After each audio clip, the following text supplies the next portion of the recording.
વડોદરા શહેરના વિવિધ વિસ્તારોમાં ખોરાક શાખા દ્વારા ખાદ્ય તેલના વેપારીઓ પર ચેકિંગની કાર્યવાહી હાથ ધરવામાં આવી છે. ચોખંડી વિસ્તારમાં આવેલી સાઈનાથ એન્ટરપ્રાઇઝમાં આજે પાલિકાની ટીમે ચેકિંગ કર્યું હતું.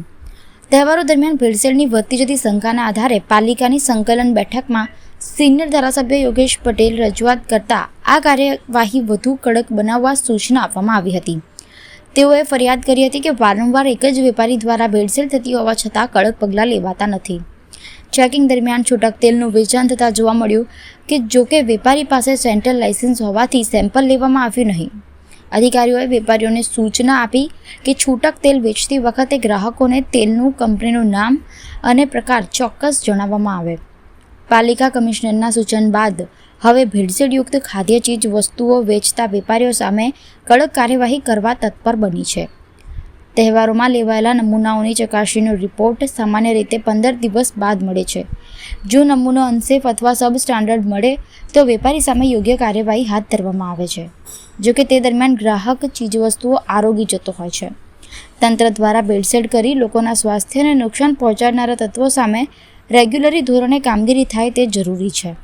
અને કોઈ ભેળસેળ જણાય તો માત્ર દંડ કરવા પૂરતી કામગીરી નહીં પણ કડક કામગીરી થવી જોઈએ, જેથી ભવિષ્યમાં આવી ઘટનાઓનું પુનરાવર્તન ન થાય તેવું લોકો ઈચ્છી રહ્યા છે.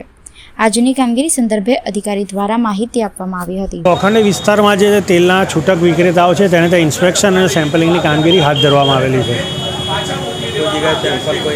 હજી જસ્ટ જ અમે અહીંયા પહોંચ્યા છીએ સાઇટ ઉપર અને કામગીરી કરી રહ્યા છે. અત્યારે જે દુકાન પર આપણે હાજર છે તેમની પાસે સેન્ટ્રલ લાયસન્સ છે, એટલે ત્યાં આપણે સેમ્પલિંગની કામગીરી કરી શકીએ તેમ નથી.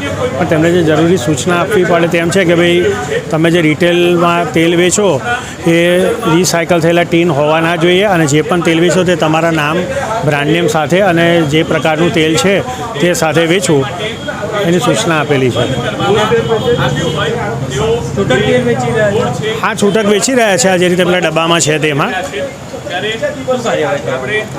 અમે કીધું એ પ્રમાણની કાર્યવાહી કરવામાં આવશે. અંકુર શાહ, ફૂડ સેફ્ટી ઓફિસર.